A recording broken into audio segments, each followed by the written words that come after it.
All right, so I had to make sure I get this podcast started this morning. That's why I had jumped off and forgot all about. All right, so I'm kind of thinking that I'm going to go use the voice version again this morning. The voice, like I said, you can go to Google and you can type, for the voice translation, and it will be, I'll tell y'all exactly which one. If I do go to, it's going to be out of 2 Corinthians 6. 2 Corinthians 6 in the voice version, just so y'all will be able to have 2 Corinthians 6 in the voice version this morning. But this is very interesting, and I want to get y'all take on it, and I believe we need to talk about it. I kind of like really I thought about doing something for leaders, just familiar pastors and the few people, a few pastors and stuff I deal with. I thought about, seeing about bringing something in for them concerning this, just to see how their feedback would be. And I may still, I may still do it to see how, how they end up biting it, to see what they think about it. But let me bring some context to y'all. This past week, very interesting. It's not the first time, but very interesting public conversation hit the market. It hit the market this week with if you never heard of her, name is Pastor Jamila Gooden. Her husband's name is Fred D. Gooden III. They pastor a church called Unity in Charlotte, North Carolina. And so this week, Pastor Gooden ended up going viral. So it's public information. So, we can talk about it. But even if it wasn't public, we still can talk about what we done seen and, and witness. So this week, Pastor Jamila, she made a video. And in the video, she said a couple of choice words. And she was actually talking as it relates to some people that were part of their congregation, that from the way it seems and the way it sounds, the people were no longer any part of the congregation, but they were slandering them. And so she was talking in reference to some things. And if you knew all that we have done for people and blah, blah, blah, and this type of stuff. So if you knew this, and the things that they was talking, you could tell she was talking from a place of disappointment. I think some folks thought it was anger, but because, I've taken the time to, I hope I've taken enough extensive time to explain to y'all the difference between disappointment and anger, how they sound so much alike in relation, because they carry the same type of attitudes. A person can yell at you when they're disappointed. They can literally have a disposition on the face that looks like anger, but it's disappointment. Anything that you have loved, you can only be disappointed with. You cannot, you can't hate it. Anger is to murder, and you literally can't hate it. But there is an element of great disappointment for a husband to walk in and catch his wife in the bed with his friend. That is disappointment. And and disappointment can be expressed in ways of, something may happen externally that literally came as a result of the disappointment, where somebody was physically harmed or what have you, but it was initially a disappointment that come. So they were talking. So what I want to talk to y'all about is open mic this morning on y'all for this too. I'm gonna need y'all to give input back on this. The first thing that I want to do on this is I want to talk to y'all about, what do you believe the responsibility of pastors are? Because man, when I read the comments and all with, I didn't even read them. I didn't read them all, but the comments that I read and what people were saying, Larry Reed actually brought her in a video, and they talked about it. And some of the comments that I read, man, it was just like, whoa, with some of the things that were said. So the first thing I want to do in talking about this in context is, and y'all understand, and please know, we talk about some of everything, we liable to talk about sex things. We live in life in godliness, period.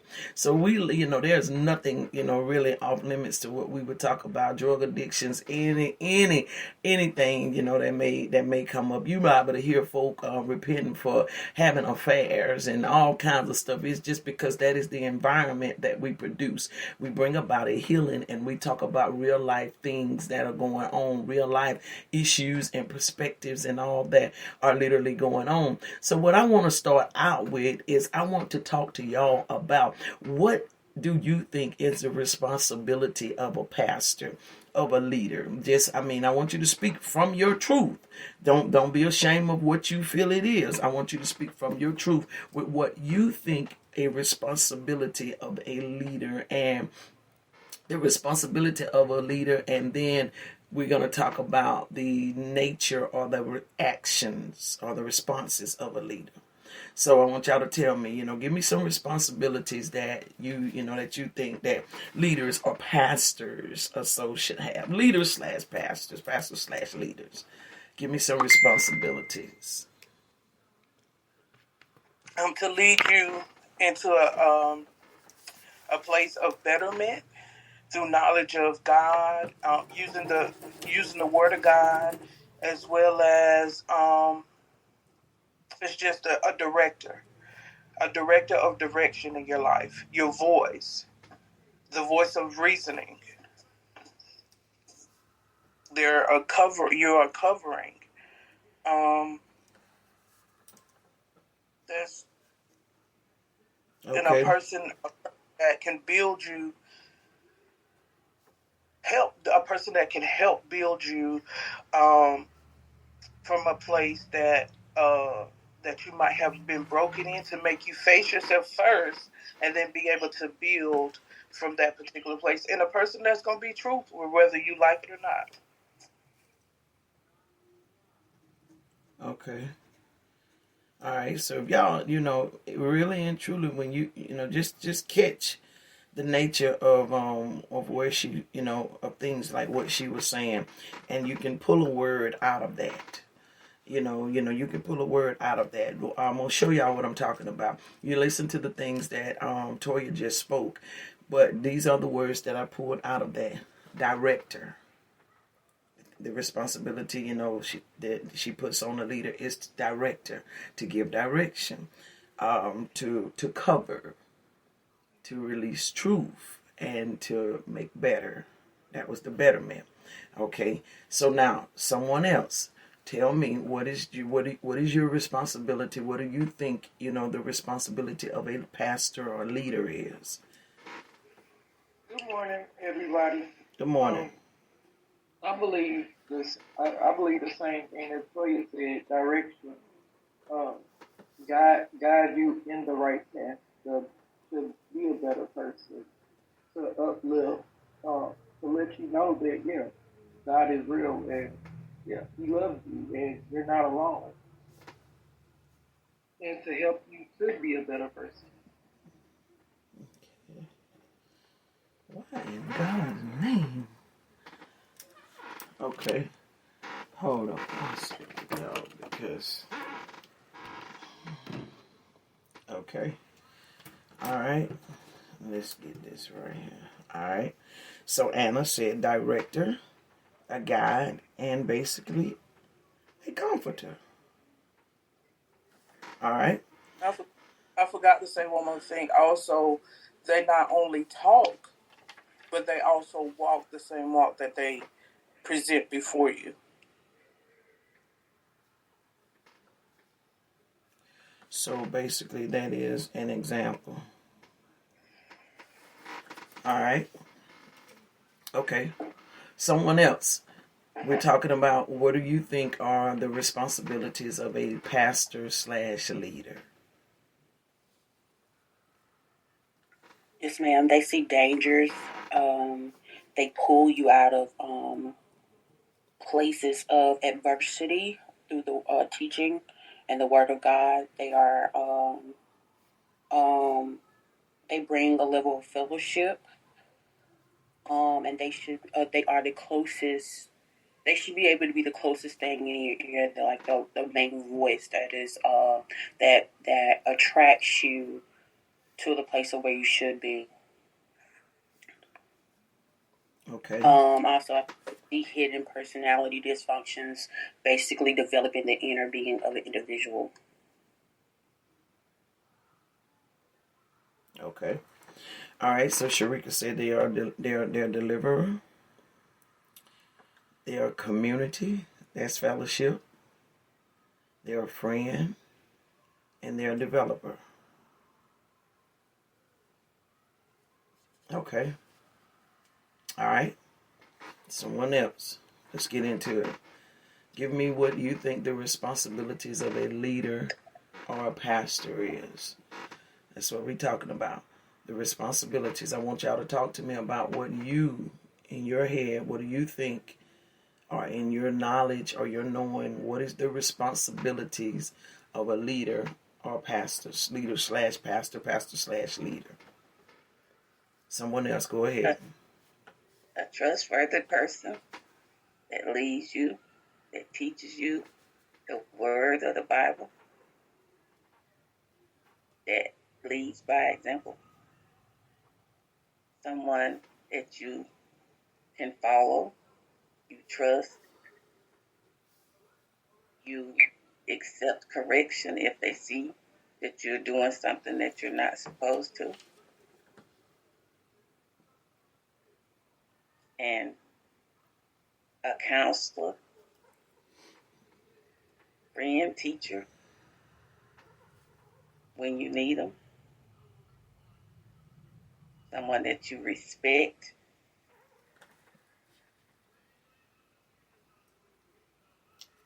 No, I'm talking about the responsibilities.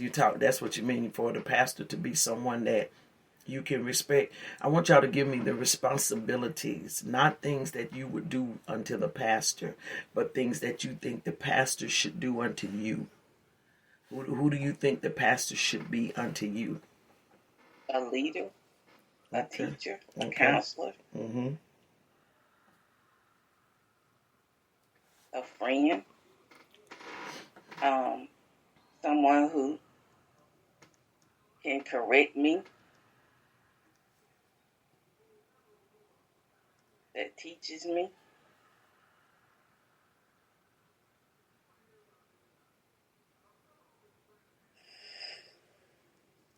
Okay. All right. So we see what Vicky has said. Vicky has trustworthy, an example, leader, counselor, teacher, friend, corrector. All right. Someone else. Give me your thoughts. What you think a pastor slash leader, the responsibility that they have. To be called by God, to have the knowledge of the Word of God and how to apply it. And as she said, I was thinking confident, but a counselor, not perfection, because we can pay a therapist for that, but a counselor to say, I can listen to you, and here's what the Word of God says without beating you up or smashing you, to say, but I'm the pastor. As far as pastor and responsibility to the congregation, it is a leader by example, but also a trustworthy person that has knowledge of the Word of God, application of the Word of God, but still allows the body to know, I serve you, but I'm not perfect. I think sometimes we mislead people by thinking that leadership is perfect or godly, and that's not the case. All right. So to be called, to have knowledge, application, and a counselor. What's the other one? What's another one you said? Just being loyal to the person, all right, in spite of what they're going through. Okay. Sometimes we want to divorce members when they don't jump ahead, Ma.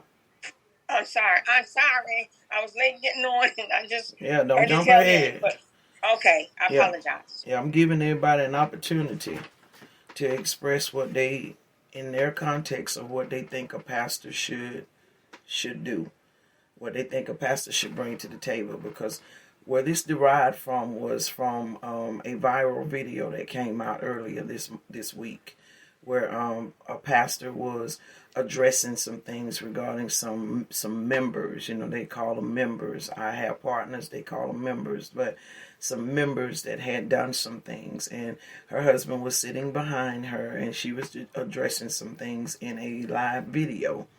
And she had a couple choice words, so it ended up going viral. So I wanted to talk about it today to gain a perspective from the people that hear my voice, the people that I engage with, that I talk to.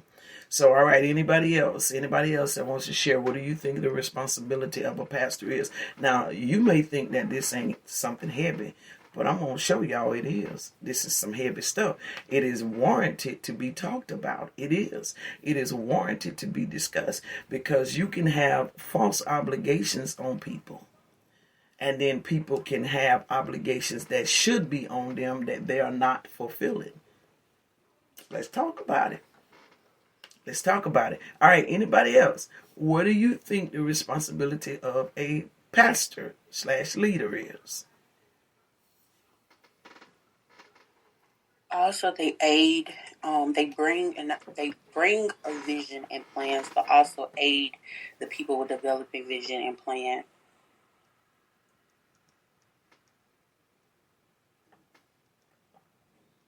So they're visionary.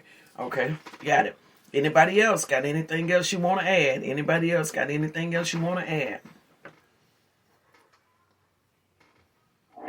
They lead by example. Okay, we got that one. There was a couple of y'all that said that. All right. Anybody else? Anything else you want to add? What do you think the responsibility of a pastor/leader is? What do you think? When you look at them, when you look at me, or what have you, what do you think our responsibility is? I don't know if someone actually said it, but they also bring correction and chastisement. Yeah, Vicky said it.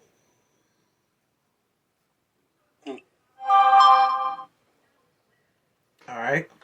Anybody else? I don't want y'all to have something in your heart and miss out on expressing it.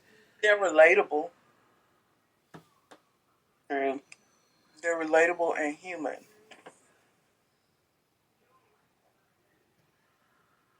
All right. All right. Anything else?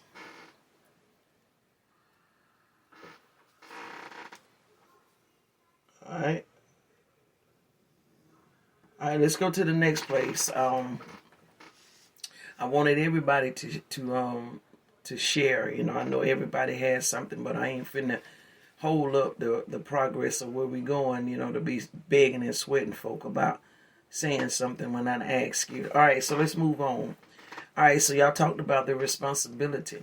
All right, so now I want y'all to talk about the actions as it relates to things that you think pastors should have. The actions. Okay, so I'm gonna give an example. An action would be action is a verb. So what kind of action do you think that pastors should have? An example. I'm gonna give you an example. Remain calm. That could be an action. That of expression that you think that pastors should have. Let's get into it. Let's go. More professional. All right. Just Professional. like a business owner. If you're a business owner and you have a customer that's not liking your service or something like that of that sort, and you comment, say for instance, they comment professional, then you go, let's go bring you didn't handle it the right way. It should be handled more professional. Being a pastor, I feel that's the same way. Okay. I know everybody is human, but yeah, still, certain stuff you don't handle. Pray about it. Calm down. Okay. All right. They move with wisdom.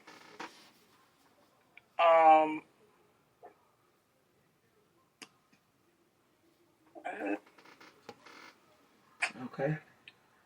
They're not. I can't say they're gonna always make the right decision concerning things, because they're not perfect people. I don't know the word for that. They're human. That's the only thing I can say is they're human and they're relatable. They're I don't know. I don't know the word for it.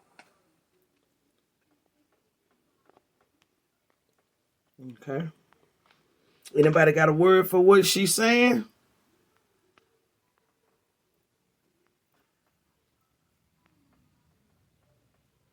Okay, say it one more time because I think I had two different angles I was coming from.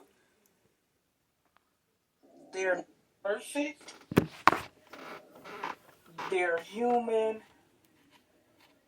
Um, they're like us. They feel things. They're not bulletproof. I don't know. Hmm. I don't know the word for it.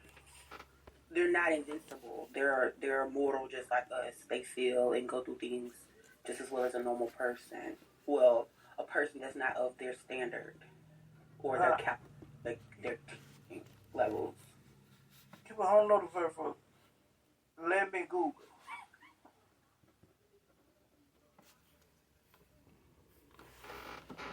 All right, y'all help her out. You see where she's trying to go? I want y'all to pull it together with this.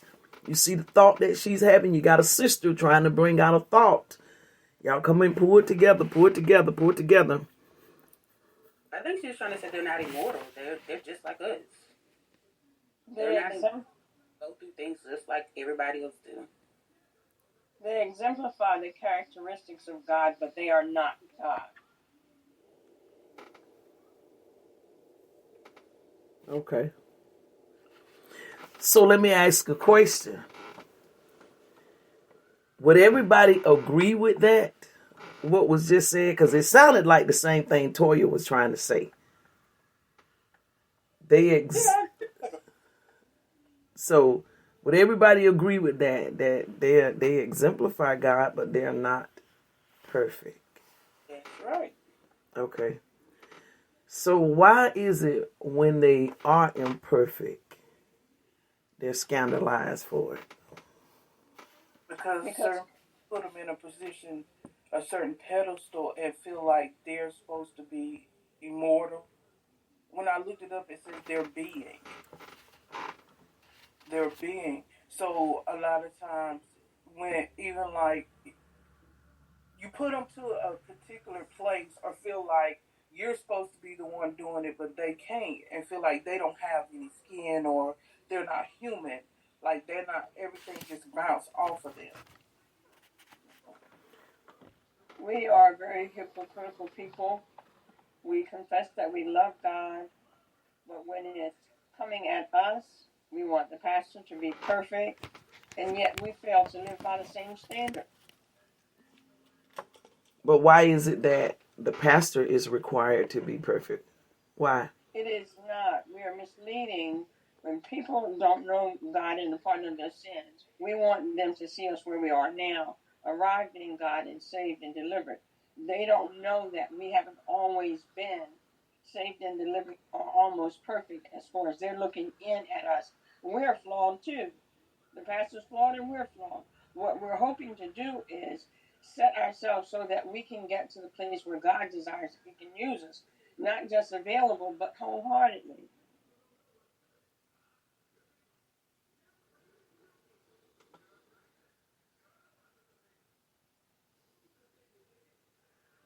All right, so let me pull it back.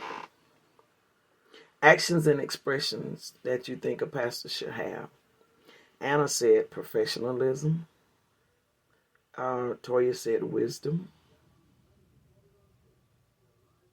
They should be teachable, consistent, persistent, diligent, have a stamina and tenacity about themselves. Um, that's my start. Okay. Accountability.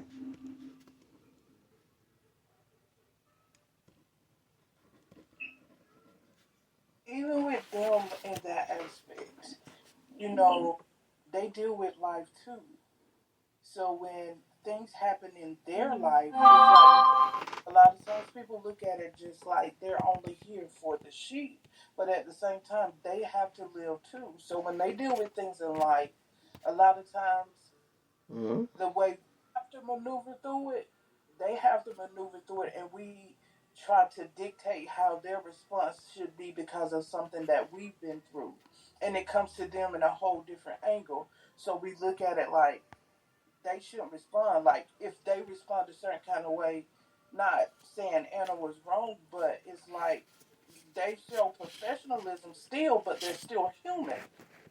It's like how many times they have to keep taking the hits from the same thing or something similar, and they feel like they can't respond in a certain kind of way. Okay. I'm pretty. So, all right. So allow me to ask y'all this. Let's just hypothetically think. When Jesus went into that temple and saw them in there gambling, he overthrew those tables. Do y'all think he was in a good attitude or wrong, or maybe an anger attitude or disappointed attitude? Disappointed attitude. So if he had a I'm disappointed, angry, if he had a, thankful. if he had a disappointed attitude, do you think he was smiling and laughing and cooked dinner for them? And No. No, he was angry. Oh, you seen him. Yeah. It was like you see, oh, he's gonna act a fool because it's coming from a place of being disrespectful. so, so Go ahead. why is it that that can be knowledgeable of, but yet disregarded when it comes to someone now behaving a certain way? Hypocrisy.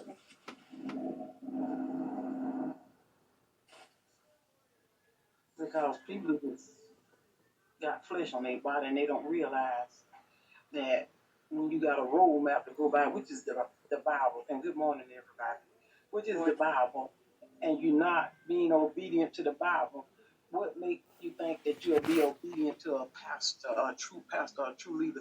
You don't obey the words. You ain't going by what the words say. That's why he turned those tables over. He had laid the roadmap down, and still nobody want to follow. They get into their flesh. They do what they want to do, and it's that way today. We expect preachers to guide us and get us through everything. It's just like Moses. Moses started the promised land, but he didn't step on it because of his disobedience. We the same way. We want the preacher to get us everywhere we supposed to get, but we don't want to be obedient. Well, you got consequences you're gonna have to face behind that disobedience. Man up. Don't get ahead of me. I'm sorry. No, I'm no. sorry, Apostle. God bless. I'm sorry. Yeah, don't get ahead of me. You gotta be accountable. You gotta be accountable. It's just you're just looking at the situation. You're not looking past what's going on. What's the reason for this? The only thing we see or hear, we go by what we hear, and just start being the person of judgment instead of just saying, okay, what's the reason for this? But Why is this? okay, so allow me to tell y'all this from a pastor's heart, from one that's having to, I'm developing and growing in this. I haven't mastered this thing. It wasn't even something I wanted, just to be honest with y'all. Usually genuine pastors don't really want it because it's not, it carries a heavy load because of the requirements that's put on you with it. But allow me, to say this to help y'all to understand in context. Even though when you pastor people and you develop relationship with them, you try to be as spiritual connected to them as you can, but you're going to be humanly connected to them as well. If you spend time with them, you're going to be humanly connected to them as well. Which means, you can call them my spiritual daughter or my spiritual son. I've heard people, say that. I haven't elevated to that place of saying that yet. because I think a lot of times it's used in the wrong context. I try to establish relationships before I actually just give you a title. I got to know that we are solid in that thing first. So I'm very leery of that. But you'll hear people, my spiritual son, my spiritual daughter, or what have you. You spending time with them, you're going to develop a love for them. More than just being able to speak in tongues over there, more than that, than being able to speak over their life, because you're going to see the ins and the outs of them. And if they're close to you, they're going to see the ins and the outs of you. So you're going to develop a heart which is emotions for them. You're going to. It's a very slim chance that you are not going to. You can try to be the hardest that you want to be in the world, because that's my stance. I ain't letting nobody, I ain't letting nobody get in. But unfortunately, to be honest with you, people do get in. They do get in. You do take them in your heart. You do care about their life. You do care about their children's life. You care about their grandchildren's life. You care about their parents' life. You care about them, and it becomes more than just a spiritual thing. It becomes an emotional thing. And it becomes emotional in the context of, I love them. It becomes emotional like this. I need y'all to hear me this morning. Hear me with your heart. It becomes emotional like this. John the Baptist, the Bible said Jesus literally cried. Jesus cried about not John the apostle. Jesus cried. When Jesus went about Lazarus, Jesus cried. That was not a spiritual thing in essence. It was an emotional thing, because he developed a heart for them. These people traveled with him. These people walked with him. So he developed a heart, a love for them. So please hear me when I need to help y'all understand this. It hurts when you are betrayed. It hurts when you help people and they give you their butt to kiss. It hurts because I don't care how much of a pastor you are and how much you can you can call in fire, and you can cause it to not rain for a 3-year span, Elijah. It doesn't matter. You still have a heart.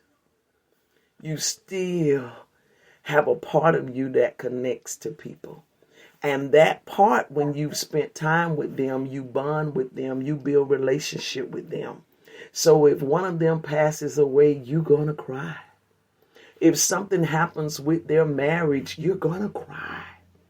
You're going to hurt. You're going to feel the things that they feel when you have built an established relationship with them.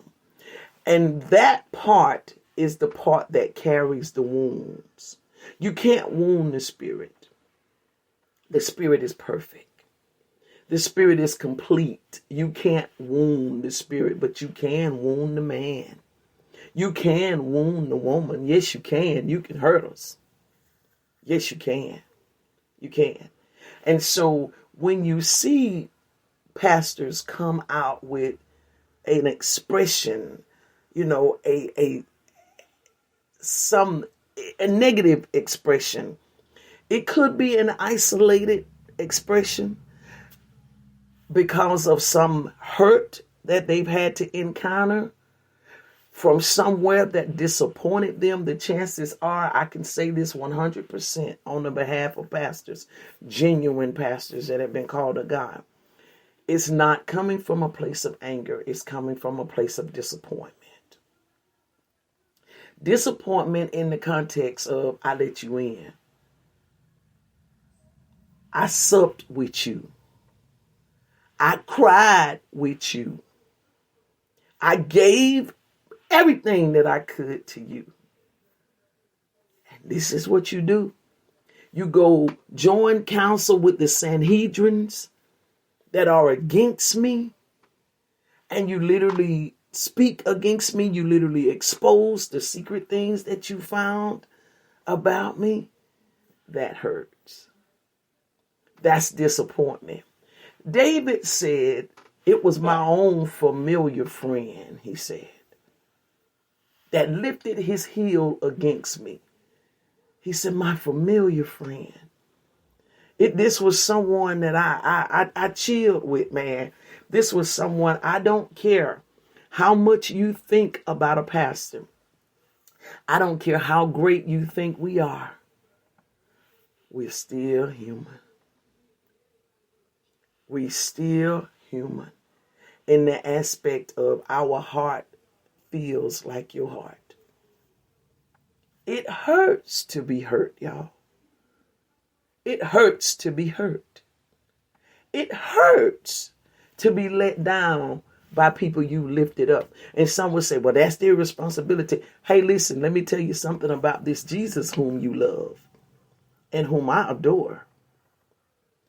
It says, for we have not a high priest which could not be touched by the feeling of our infirmities. Catch the word, it says he was touched. Then it says feelings, which means he felt. For he was likewise tempted, as you were. Yes, it goes on to say that he was without sin. But you have to understand this. We are made in the image and the likeness of God. But there's nowhere that we are God. Not until we are caught up. I'm in no way excusing sin. Sin ain't what we're talking about. What we're talking about this morning is understanding the nature of pastors and understanding the concept of what happens so that we are able to handle them properly. We're able to handle them properly. So, the responsibilities, I'm going to read to y'all again, the responsibilities that y'all gave of what you think a pastor or leader should have. You said, betterment, they should make you better. A director, they should cover, should walk in truth, should lead by example. They should be relatable, good character, patient, should have a tolerance, tenacity. They should be stable. These are things that Emma texted in, so y'all didn't hear those, but I'm giving them to you. A comforter, a guide, a deliverer.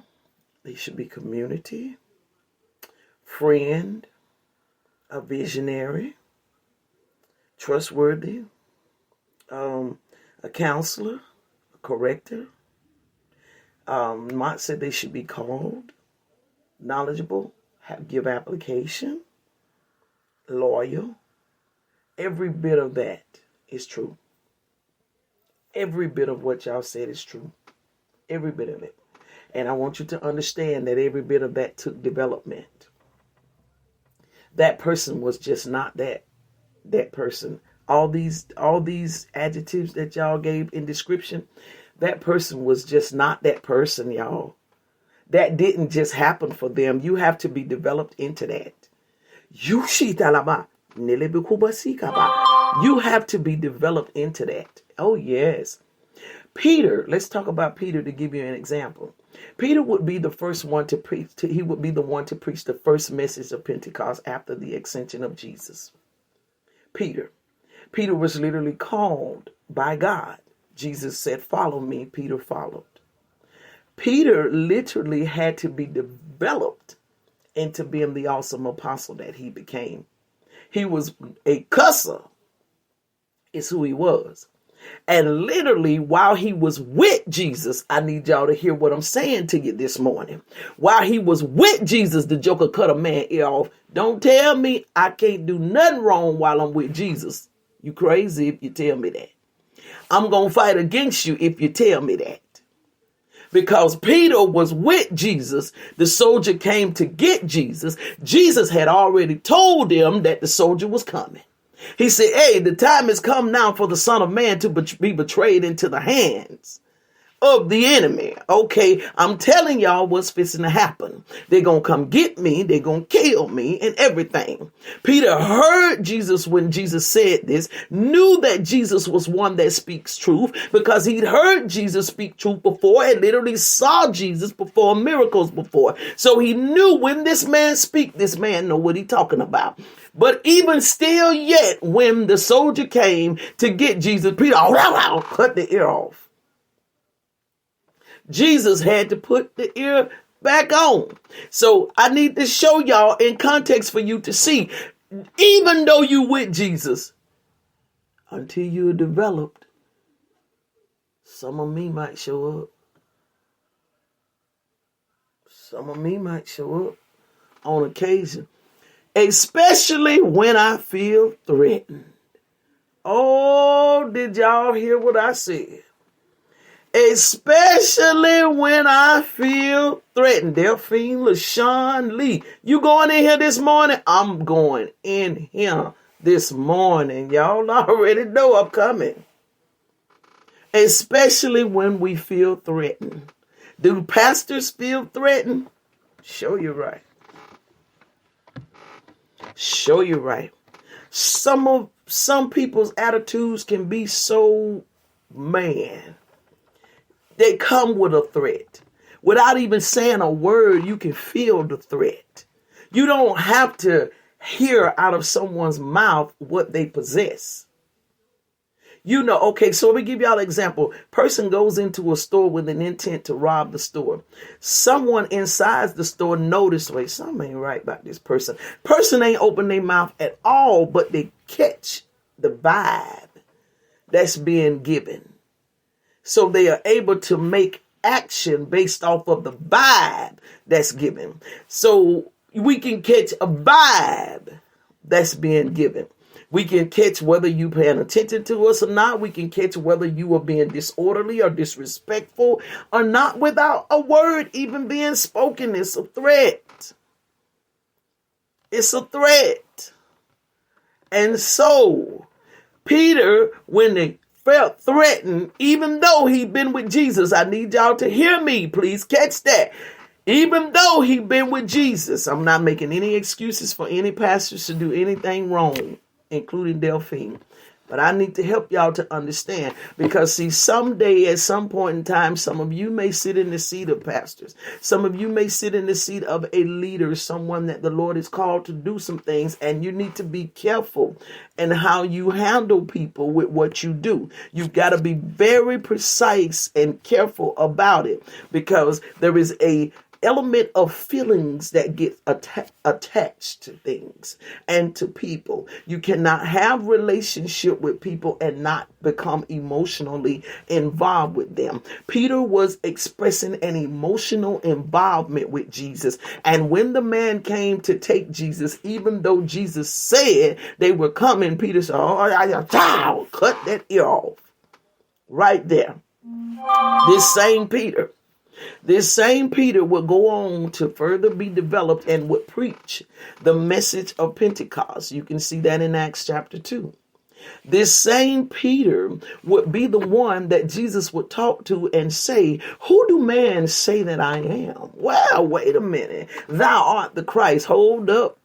Wait a minute. Let me change your name, because flesh and blood. He said, wait, hold up. See, you just had a spiritual encounter, boy. Flesh and blood did not reveal that to you, but that came from my Father, which is in heaven. So you just went through a spiritual encounter, Peter, just that fast. See, you are going in and out.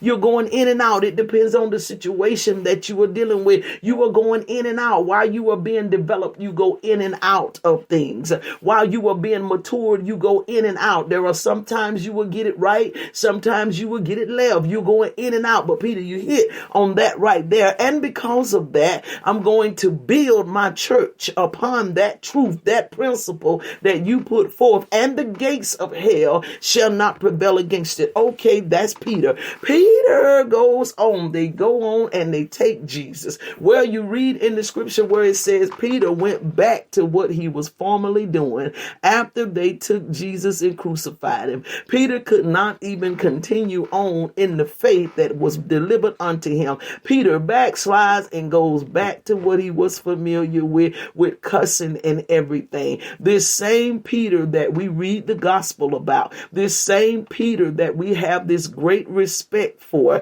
this same Peter that would pen 1 Peter, 2 Peter, this same Peter whose shadow was so powerful that it was healing people, this same Peter, but we tend to negate the fact when the pastor does it.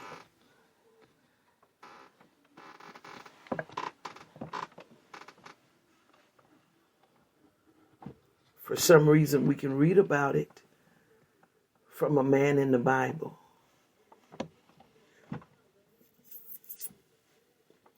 They give an account of things he encountered.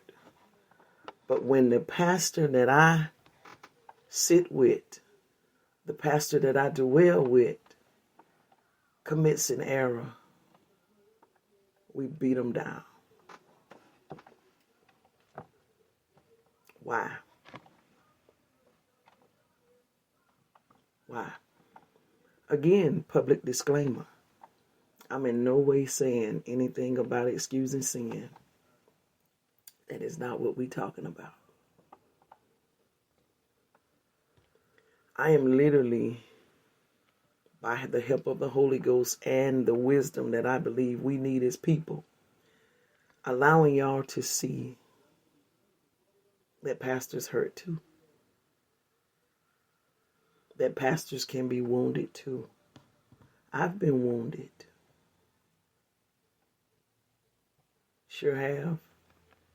I've been hurt and was hurt, just experienced a major healing a few months ago from a hurt that I took in 2020.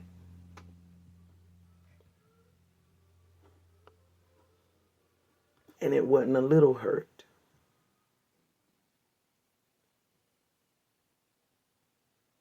And so when you have people that you bring into your home, that you bring into your heart, their dog matters to you.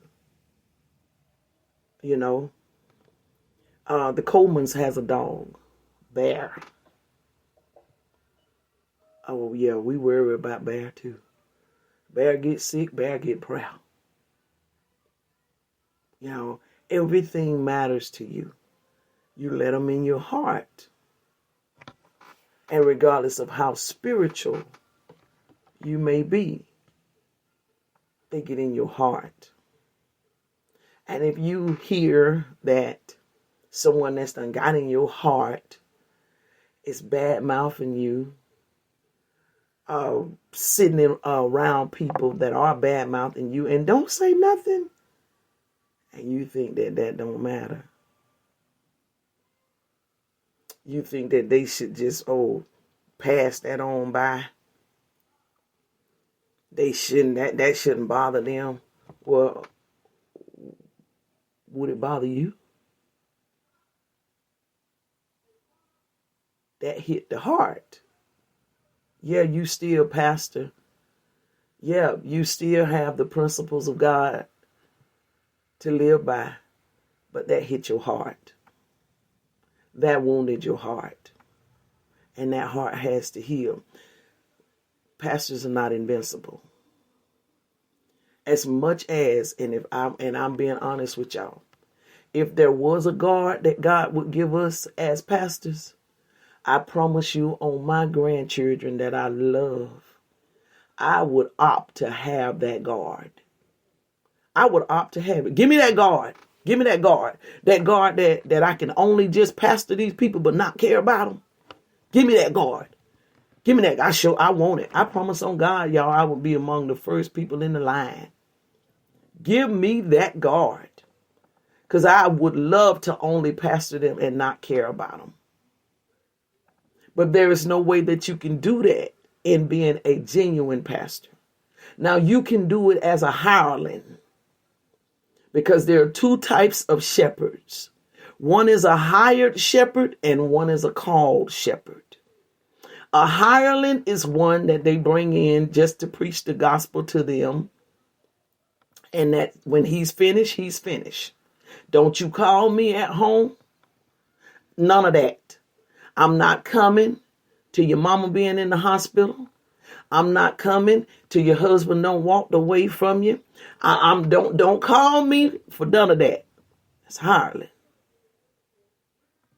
Everything I do, I want to be paid for. That's a hireling. But a genuine pastor is going to be connected by the heart too. A genuine called pastor is going to be connected by the heart. As much as you might not like it, you still going to be connected by the heart. And you're going to run the risk of getting hurt. Anything that you connect to by the heart, y'all can write this down. You run the risk of getting hurt. I'm going to say it to you again. Anything that you connect to by your heart, you run the risk of being hurt. You connect to your kids by your heart. I have a dog if them jokers won't hurt you at some point in time. Amen. You connect to your spouse by your heart. I have a dog if they won't hurt you at some point in time. Well, pastors connect to partners by the heart. And I have a dog if they won't hurt you at some point in time. And you got to heal. Healing comes with bleeding. Healing comes with bleeding. And now let me take it another step. Leading comes with bleeding.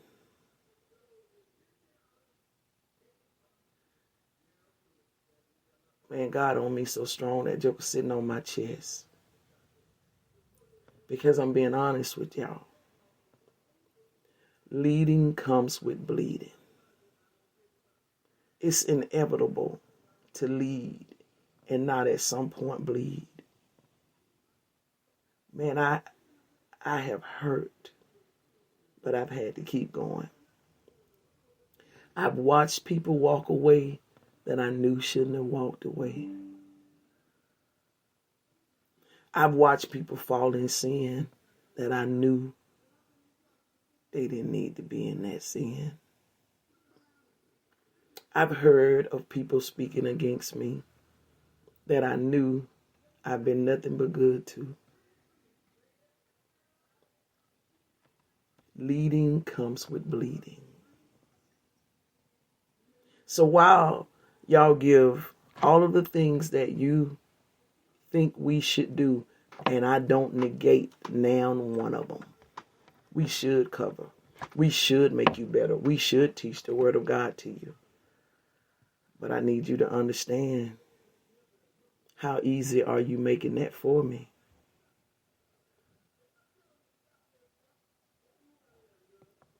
How easy are you making that for me to do? Am I having to lead and bleed? Are you cutting me, but still want me to lead?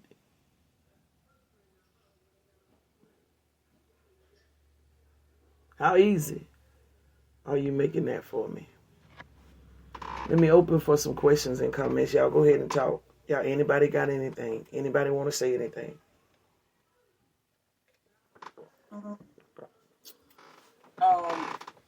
With the same requirements that we say that a pastor should possess, we should also possess the same thing. because in certain situations, you guys are needing the same thing that we're expecting the same thing from you. So it's a give and take. We're expecting you to cover, but also we're expected to cover as well. As you said plenty of times, like, I don't know certain things, so I need you guys to look out. So sometimes we have to say, hey, Pastor, what do you think about this? And that might be what you need in that season to be able to go. It might even be a confirmation.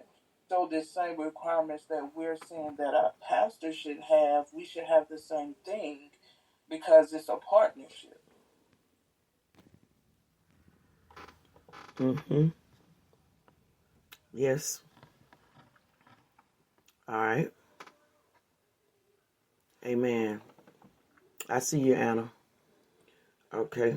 All right. Anybody else?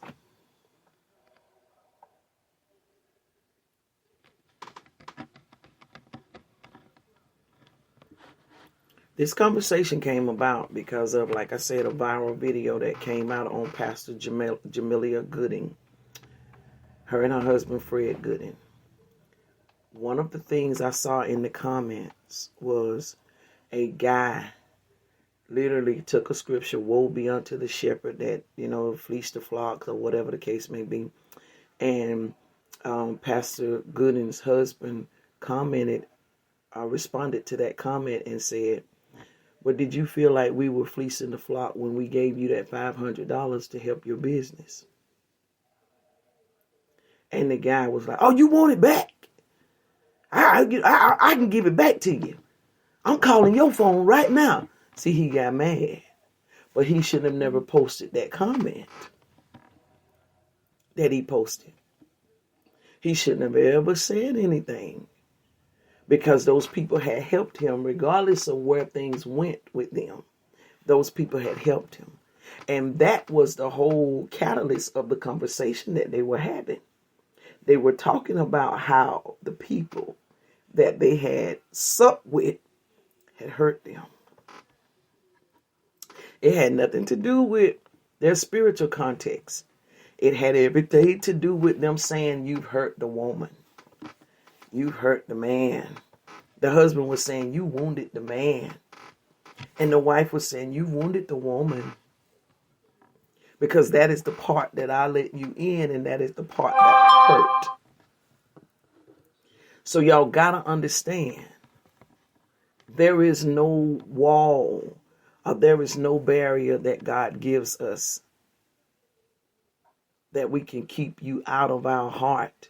If we've been pastoring you for some time, if we have, if we take conversation with you for a while, if we've been there for the birth of your children, for the birth of your grandchildren, and all that kind of stuff, there is no guard. I don't care how hard we talk, even me. My people think I don't give hugs. I don't, they think that. But I have a heart. And my people are in my heart.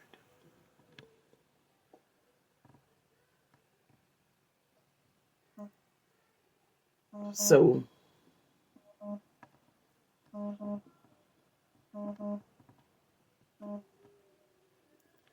if any all right, let's go in the word.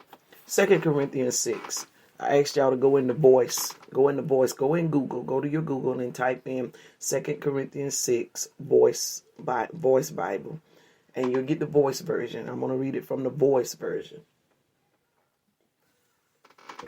2 Corinthians 6.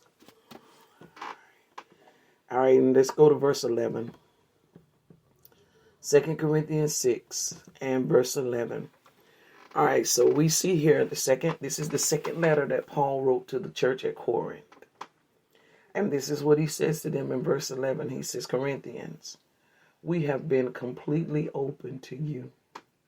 Check that out. We have been completely open to you. We've exposed the truth, holding nothing back while our hearts open wide to take you in. We have revealed our affection towards you, though it's obvious you have a hard time showing your affection towards us. Verse 13 says, if I could offer some fatherly advice, open yourselves up as children. Share your hearts with us as we have done for you. Delphine,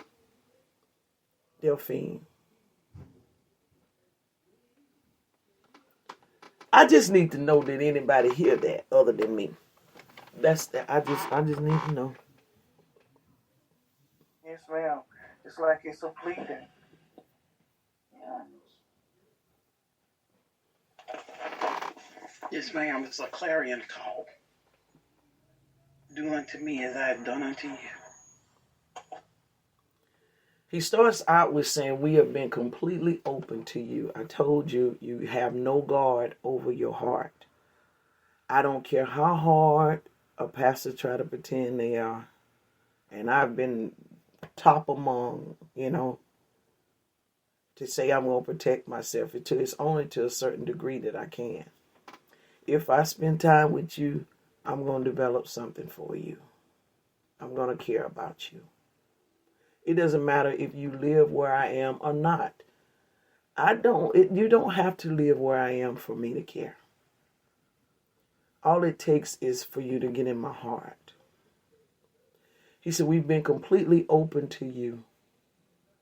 We've exposed the truth. That's what I did today. I've exposed the truth, holding nothing back while our hearts are open wide to take you in. We have revealed our affection towards you. Though it's obvious you have a hard time showing your affection towards us, where did he say the problem was? He just exposed it. Somebody tell me. In the heart. Who he said had a problem? The person that he showed affection to, you yourself. Exactly. You got a problem, but you want to put it on the pastor. You got an issue, but you want to put it on the pastor. You don't do the pastor right, but you want to call the pastor out when the pastor checks you on the fact that you've hurt their feelings.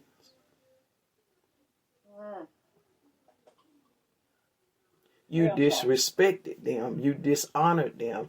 And when they call you on it, I don't think they should have talked to me like that. Hey, go somewhere and sit down. Go somewhere and sit down now. He says, it's obvious you have a hard time showing your affection towards us. We got what you need, but you sitting up here tripping. Nothing hurts worse than trying to give somebody something you got that can help them, and they sitting there like they ain't got good sense. So he goes in verse 13 and says, if I could offer you some fatherly advice. Notice the position Paul takes. I'm going to talk to you like you're my kids because I love you. I'm going to talk to you like a parent talks to a child. Father talks to a son. A mother talks to a daughter. I want to talk to you to tell you. Open yourself up as children. Share your hearts with us as we have done. Catch the word done. He didn't say as we are doing. As we want to do. But he says, as we have done. So he was telling them, we've already let y'all in. Now we just need y'all to let us in. So when I say that to y'all this morning, I'm saying to you from the position of Paul, I've let you in.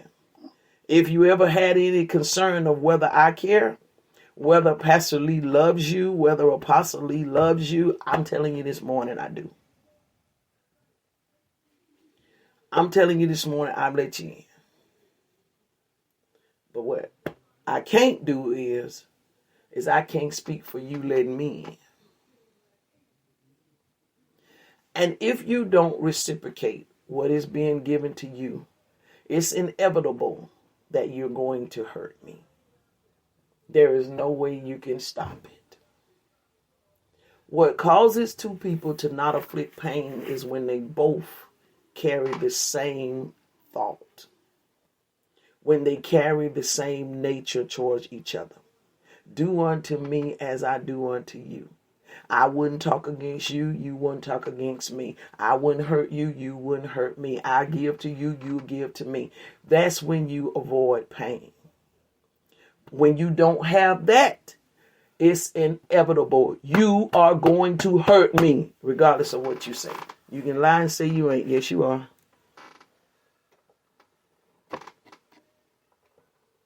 I can see why they agree. There's a difference of communication, so you is going to hurt the other person. You're going to hurt them. You're going to hurt them. You're going to hurt them. You're going to. If you don't feel the same way, if you don't carry the same perspective, the same truths, you going to hurt them folks. You're going to hurt them.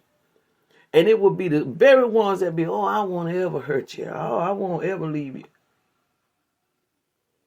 Yes, you are, Peter.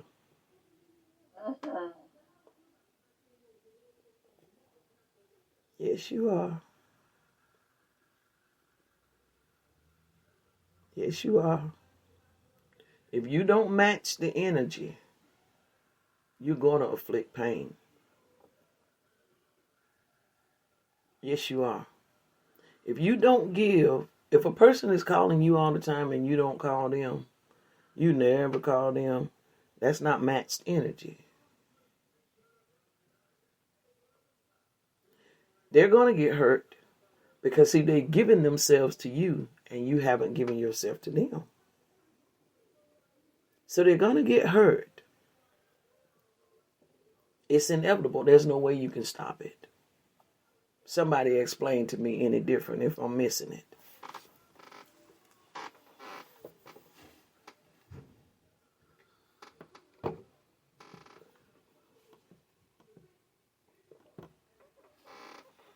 Well, y'all late this morning. Everybody got hush mouth?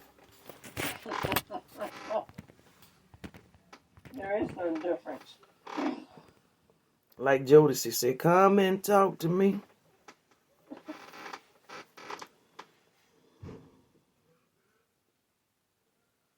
Come on. Y'all come on, talk to me.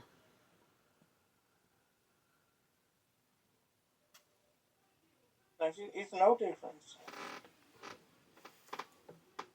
It can't be. It's an investment. And you can't get a return if you don't invest. You got to match that energy. Amen. You got to match that energy. And it's going to be felt. Mm-hmm. It's going to be immediately. Mm-hmm. You got to match that energy. If they are willing to go that mile for you, you need to go that mile for them. You got to match that energy. In all your relationships that you have now, y'all, I would encourage you to evaluate whether there's matched energy. Wherever you see that there's not matched energy, you're going to get hurt. That's true. That's it. That's right, Anna. That's in every relationship. It doesn't matter what relationship it is. If there's not matched energy, you're going to get hurt. I've been watching, like, me and my coworker, like, we'll do stuff for each other. Mm-hmm. And, it's really done from a place of saying, hey, no, you don't owe me anything. But it's also keeping a line of respect for one another, of keeping that same match energy. Because sometimes when you put those restrictions on people, no, you don't do things for them to do something back to you. But it's the fact that we understand one another, and it's our love reciprocated to one another. Because she just did it to me. I was like, you didn't have to do that. But if you ever kill it, sometimes you become entitled to things you aren't entitled to, and then you're not giving where somebody's giving to you. So I understand how our relationship is building now, and I literally got frustrated with her, but now that you explained that, I understand what's going on between she and I. Mm-hmm. It has to. Disappointment is when there is not matched energy. That's all And disappointment is. even with what she said, it's like a lot of times you don't even know how to receive that because that's something that you have been possessed or you haven't even been around to even know how to maneuver around or give that. It's always like like she said, you're always looking somewhat, and not so much for a handout. It's just you feel like people supposed to do, but you don't know how to match energy. You don't know how to be able to be a responsible friend or anything of that nature, especially if you have not been around it. That's where you open yourself. What did Paul tell them to do? He said, open yourselves up as children, sharing your hearts with us as we have done with you. You have to be open to learn. That's the biggest thing about me. I'm in a very open season of life. I'm open. I'm open. I'm open to new adventures. I'm open to new relationships. I'm open to new endeavors. I'm open. I'm open to new learning, levels of revelation. I'm open. I'm open to a deeper walk with God. I'm open. I understand now. You told me that too. There's certain places in my life that's still closed, which enables me to operate in the full capacity because there's limits on myself. And I understand what you're saying in a deeper depth now when you said that. You have to be open. You have to be. It's open. You have to be open in order for you to be able to receive from a new place. What the both of you, Toya and Rika, what y'all were saying, y'all were speaking from a closed position. You got to be open in order to embrace that new space.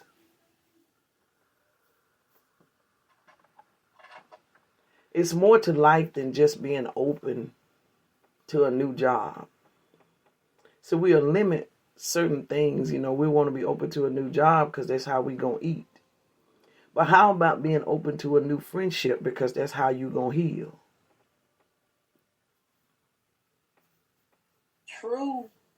When I tell you my coworker go to mile for me, she go to mile for me, and that's why like, when she was sick, I was like, "Is there anything I can do? I'm out right now," because she was don't want to put her in the deficit of making her feel like she's not ate it because one of her frustrations was to me when she was sick. Just the other day, she was like, my family just all want me to take care of my parents, but nobody's there to take care of me while I'm sick.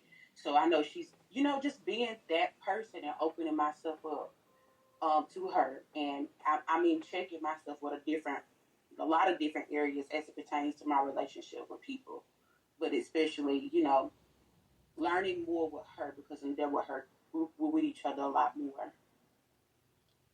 Mm-hmm. Yeah.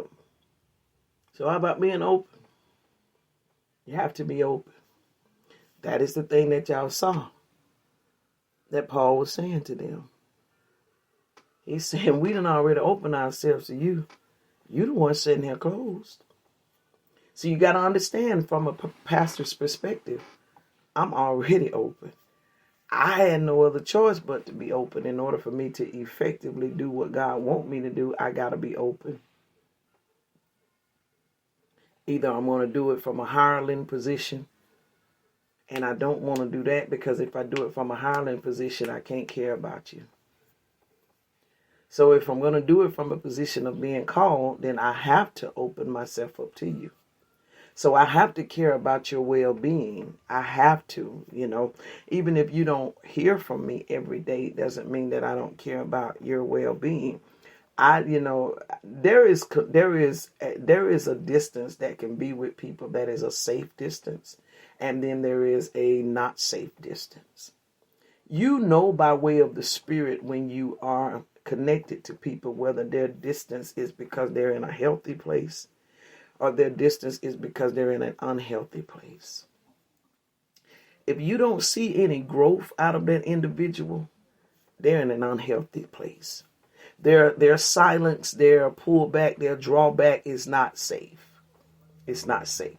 Because one of the things that safety does is safety stays connected. Safety stays plugged up because it knows that that's what keeps it safe. So when there is no connection, a disconnect, no conversation and all that, that junk ain't safe. And I've heard so many people lie about it, y'all, to try to pay. But just because I don't, I might not come around and stuff, it don't mean that I done left God. I like to shot a bird. I'm serious. I like to shot a bird. Get somewhere. You ain't dealing with no food right here now. So what you don't understand is that the enemy is finna isolate you to kill you. That's the whole substratum of this thing. Because you really don't have a concept of what's really going on. And then you have to also understand and know the type of pastor that God has called you to. You got to know, you got to get into the mind of knowing, what is this? See, some pastors are not babysitters. I'm not a babysitter. You can follow me everywhere I go, but I ain't going to babysit. Catch what I said. I don't mind you going nowhere I go, but I'm not going to babysit. I'm going to say it again. You are welcome to go anywhere I go, but I'm not going to babysit. I'll expose you to everything that I'm exposed to. I'll expose you to the peace I have. I'll expose you to the faith I have. I'll expose you to the liberty I have, but I'm not going to babysit you to get it. You have to do what Paul said here. You have to open your heart to get it.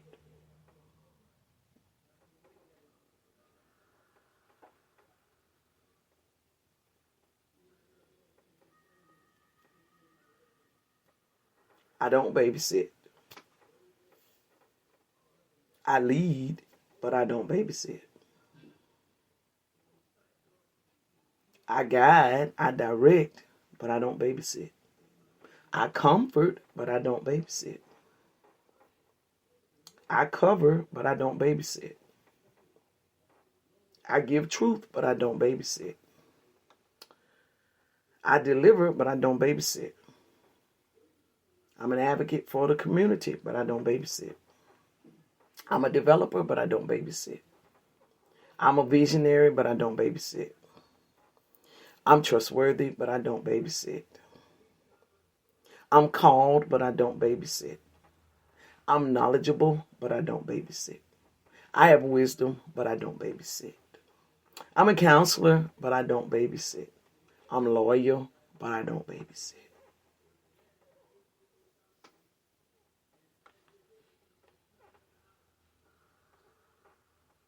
You can follow me, but I'm not going to babysit you.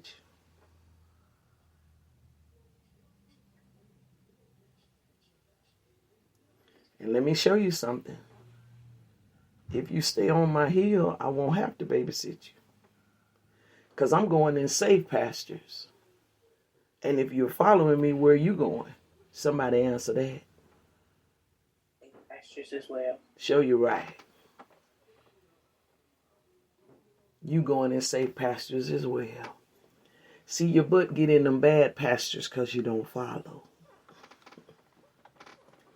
You get in them pastures just cutting your legs all up with all them sticker brows and all that because you don't follow. And then you want me to negate all of my safe pastures to come and get you out of them cut up pastures and all that kind of stuff. Well, I bring my little happy self over there because I'm connected to your heart wise. And I come over there and I get you out. And I be dog, we start moving again. There you missing again. Because what you done.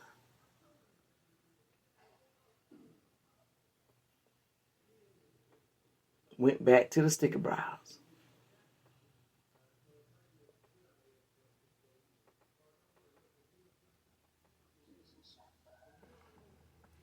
You went back to the sticker brows. Now I ain't no good pastor because I ain't, doing all the things you think I should be doing. When the problem is what Paul said here, you won't connect with your heart. He said that's the problem. You won't connect with your heart. I'm telling y'all hard as I can. It's an art to this. If you want to be successful, you're going to have to do it the way the Lord has set for it to be, or you won't be successful in it.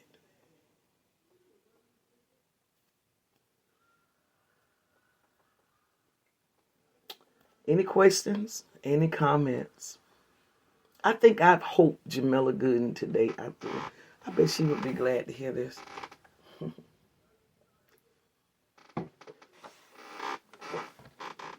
She did an interview on Larry Reed that wasn't like this. I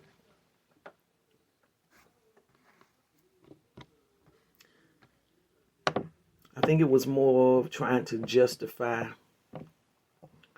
or trying to explain when you just, sometimes you don't need to. Just direct the people in truth. Let people know who you are and where you are and how this thing flows. Would y'all say that y'all are leaving the table today with a better understanding of pastoring leadership without excusing any sin? Yes, ma'am. Because I don't want you to excuse any of my sin. Please don't. Please don't. You don't have to excuse any of my sin. I fall into some mess. Nope. Don't make nope. It is what it is. I'm talking to y'all. I'm not even talking about sin for real. I'm talking to y'all from an emotional state of pastors. What we deal with from an emotional place. We allow you into our hearts, and it does hurt. It does hurt when you walk away. It does hurt when you betray. It does hurt when you deceive. It does hurt when you're in rebellion. It does hurt.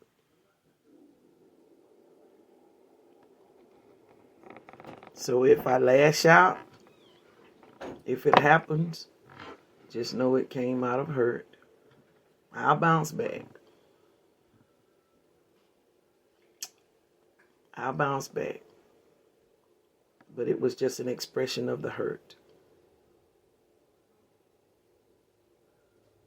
Because I love the fact that when you opened up that, when you genuinely love something, it's never come from a place of hate or anger. It's disappointment. So that's a nugget to carry around. And I want to tell y'all, every one of you under the sound of my voice, that I love you. Love you too. Tell you that. Praise.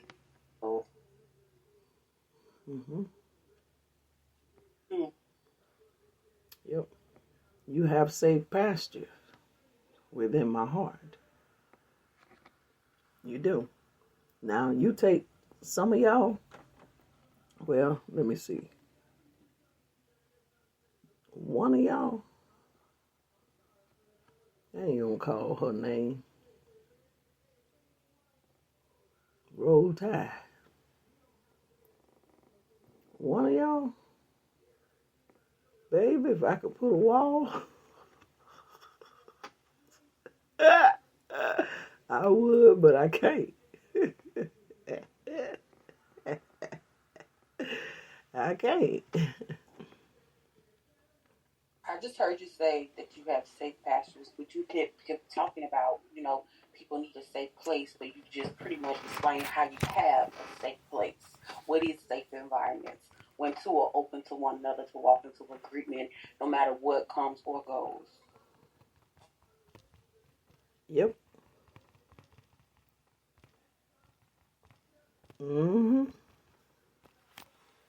Mm-hmm. Yep. I have safe pastors, and I also offer safe passage. I give you safe passage to get to my pastors.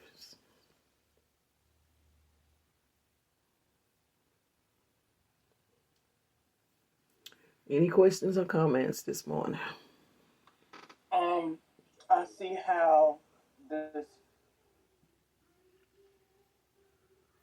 the forefront, because when you allow people to come in and you get that emotional hurt part, the spirit has to bring you back into perspective of looking at that person as he would look at it. Because if Mm-hmm. we just Mm-hmm. move, it's the Mm-hmm. flesh place. Mm-hmm. That flesh place is not going to let you reconnect because you Mm-hmm. hurt.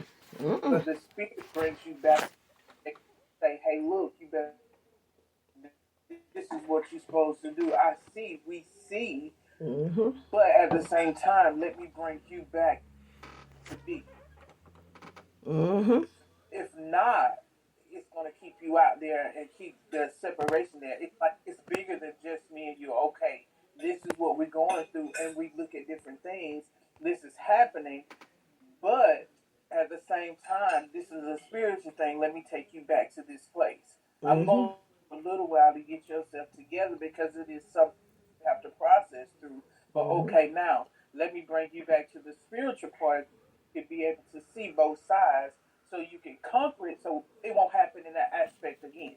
And it's a learning lesson. Mm-hmm. Yep. Yep.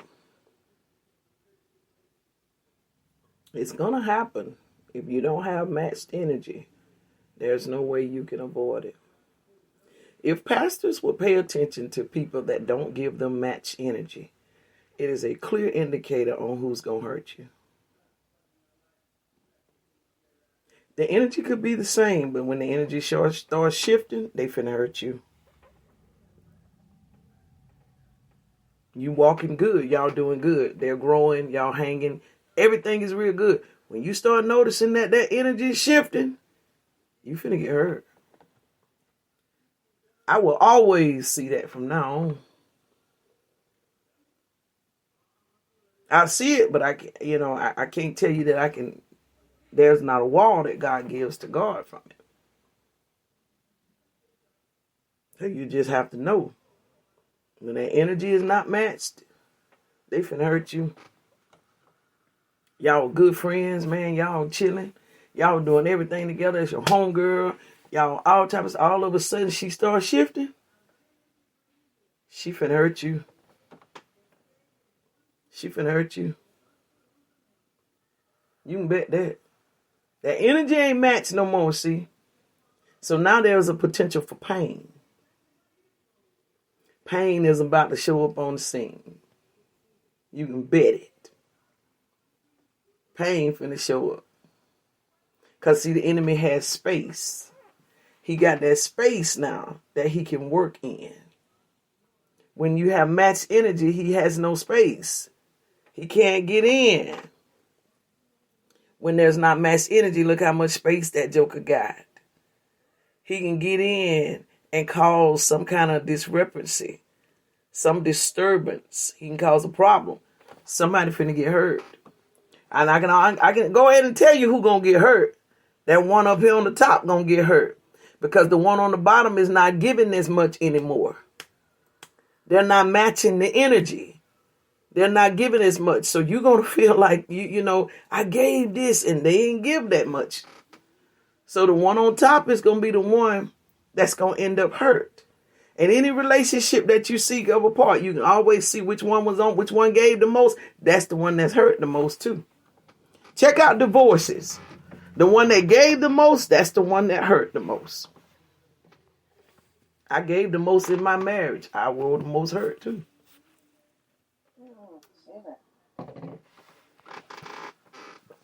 The one that gave the most gonna be the one that's gonna hurt the most. When that energy is not matched. Single ladies, watch yourselves now. Watch yourselves. Watch yourselves. Let him match that energy.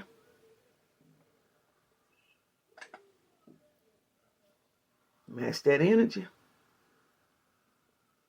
You don't get that matched energy, you're going to get hurt. It'd be safe to fall, to fall back when you notice. Well, because you said that before. I match energy that matches me. So you shift, I shift with you. So we keep a clear perspective of where I stand regarding things, and therefore I don't have false expectations, and different things like that as it pertains to the other person that may be shifting. Because I think that's one of the things with me as a person with having like disappointments, because my expectation being in such a place, and sometimes those false expectations, or sometimes those expectations from a shift between two people, places, or things. So shifting with the shift. Mm-hmm. Exactly. Understanding seasons. You can only open your heart and invite them in. You can't force them in. Remember that. We're going to close it with that. Yes. You can invite them in, but you cannot force them in. So you've given open pastures for them to come, but you cannot force them to come. You get false expectations when you're forcing people to come. You're trying to control it. You can't control it. They have the option of coming or not coming. Paul was giving them that. He says, look, all I'm saying to you is, he said, my advice. He says, I'm giving you fatherly advice. The same way we've opened ourselves to you, open yourselves to us. He didn't force them to do it because you can't. You can't force them to do it. You can only give an invitation for matched energy. You can only. I don't like being off-kiltered. I'm not a person that functions very well when I'm off-kiltered. I was so off-kiltered yesterday because of what I dealt with my nephew yesterday morning. It knocked me so off balance, and I had a 6-hour drive home. I was so off balance, I had to request prayer in order for me to try to, level out. So I'm not one that does well with unmatched energy. And I make this disclaimer before y'all so you understand that about me. I don't do well with unmatched energy. So it may seem like to you like I'm being a B. I'm just being hard, or I just don't do well with unmatched energy. It throws me off. If I'm good to you, I don't want you to be good to me. If I'm bad to you, then hey, be bad to me by all means. We matching energy. I don't care, you don't care. But if I care, I want you to care. If I give, I want you to give. If I'm there for you, I want you there for me.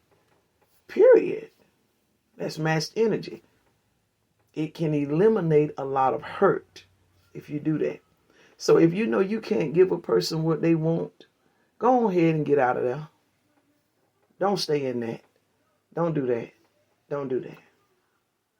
If you see that they're not giving you what you want, get out of there. Don't stay in there. Get on out of there. That energy is not matched. You're going to get hurt.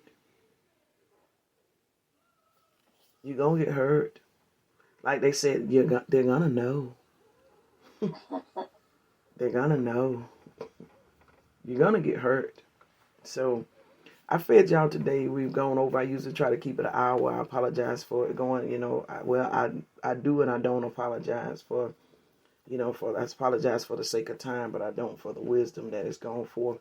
I do pray that this has enlightened you, to help you out a lot. It's been great. It's been awesome. I hope I can be able to, open up more of this discussion. I would like to have it among leaders. I think this is something they need to have that can help them, to be able to move forward in things, not only with pastoring, but take this into all of your relationships and make sure that there is matched energy that is there in your friendships and everything that is there.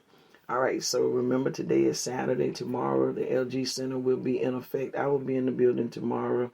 11 o'clock, we will have Zoom open for those of you that are not able to be in physical attendance. Zoom will be open tomorrow at 11 o'clock. You know, we'll be, as always, going through whatever we need to go through with the word of the Lord, you know. So again, I want to encourage you all to to be of assistance with us concerning things. Make sure that as the Lord laid on your heart that you feel permitted to be able to sow seed into the LG Center. You know, please make sure by all means that you are helping something that is helping people and something that is helping us as individuals and all we do. You know, we are a blessing in many ways as what we can be. So please, don't be hesitant in order to be a blessing to us. I think they have a cash app called the LG Center. I think that's what it is. THELG Center. I think is it the LG Center or just LG Center? I believe just LG Center. Okay. I think the D is okay, the D is in the email address. Yes, Right. Yeah. It's capital L, capital G, capital C, part of the center, and then Okay. you go. All right, so it's LG Center. I'm sorry, it's Cash App is LG Center, not the LG Center, but just LG Center. So please consider, we're not big on giving amounts unless I just know the Lord has said for us to, which earlier I think it was last month, I did place a decree out and by way of the Holy Spirit to sow an amount of 5783, for that is the year, the calendar year, the Jewish calendar year to which we have went in. We are in 5783. So I asked everybody to sow a seed in that amount. If you couldn't sow it all, to just put it into pieces, but please keep up with it until you get to that amount for your year. And there are some decrees that I released in order to be able to connect with people regarding believing for that. So I want to put that out there for anybody that would like to be a part of that. Please remember, we're here every Saturday morning at 8:30 a.m. This is for Saturday morning glory. 11 o'clock on Sundays. Sundays is going to be shifting. I don't want y'all to get comfortable in that because it's going to be shifting. I feel like it may be the first of the year or so, but it's going to be shifting, which means that there will be maybe a night, that we will be in the building or so, but it's not going to be a traditional Sunday every Sunday, because there is something else that God is desiring to do, and we got to make way for people to be able to connect in with what God is doing. So I don't think there's any other announcements. Look forward for me to place a girl talk on the calendar for a fact that I know. Let's see. I can't think of anything else, any other announcements right now at the time. Please remember, your girl is home. I am home. I did my last cruise for 2022. Got home yesterday evening around 6 o'clock. So that was technically the last one for 2022. I say it is, but if they send me a deal, I'll go. But I'm going to try to stay at home. I don't have one set for the rest of the year, so I'm going to be home. Gonna be home. Yeah, I say I'm gonna be home. I want to try to run the food truck. Do some turkey legs and different little things like that. I'm gonna try to. I need to re-up some change. So so I need to get out here to do some things. So I will be around. I will be around. Maybe coming to a city near you if you got something on the dinner table. Yeah, maybe coming to a city near you. So if you got something on the dinner table, we can sit and chit chat. But But this is where we are. But I love y'all so much. Thank you so much for loving me. And Heavenly Father, we thank you for allowing us to assemble again today. Thank you for your magnificent word that you have brought forth today. Dude, you're awesome. You're just great and majestic in all your ways. These are blessed people, Lord. I'm telling you, these are some blessed people. There are some that didn't get a chance to make it in, this morning on the line. But Father, these are some truly blessed people. There is some rich word that goes forth, and there there is some truths in all that goes forth, Father. There is some elements that causes us to enhance, and it is developing us in life and in godliness, Father. We are truly some blessed people, and we are people that are favored, Father. Some way, somehow, you cause things to happen for us. You cause doors to open for us and opportunities to present itself to us, Father. Father, we are those that nothing is held back from. We are those, Father, that are the kept generation. We are those, Father, that love you, and we are not the fatherless, because we have a heavenly Father. We have a Father where we cry, Abba, Father, which art in heaven, hallowed be thy name, Father. Thy kingdom come, thy will be done, Father. Oh, yes, it is, Father, in this earth as it is in heaven, Father. We thank you that you are forgiving us this day, our daily bread, God. You're forgiving us for the thoughts that we've had, Father, for the actions that we've taken, even the things we've been misguided in as far as pastoring, Father. You've forgiven us of those things, Father, and you are literally leading us not into temptation, God, but you are delivering us from the hand of the evil one. Satan, you've lost again. Another contract has been canceled. Another contract has been canceled. Another assignment, Father, has been voided that the enemy has placed against us. And Father, we thank you for triumph, and we thank you for moving in victory, Father. We ask your blessings to be upon, Father. I thank you for moving upon Tasty Treats today, God. Breathe upon them mightily. It was good to see them today, Father. May they be in great spirits and in great hearts, and may the people come and patronize of them today, Father. I thank you for guidance and direction on their behalf in the name of Jesus. Wherever there is a need in the midst of us right now, Father, I connect to the need and thank you that you are manifesting the answer for the need, Father, that you are making a way where there seemed to be no way, where there are obstacles that are sitting in front of us. I thank you that you are literally knocking down the obstacles like a bowling pin, God. We thank you for a strike, God. That is what we thank you for. It is not a hit and miss, but it is a hit, God. It is a hit, Father, and we thank you. And we declare your glory, Father. We declare you within the earth today, God. Let the earth experience you in such a mighty way. Let the tide roll on today, God. We thank you for it in Jesus' awesome name. Amen. Amen.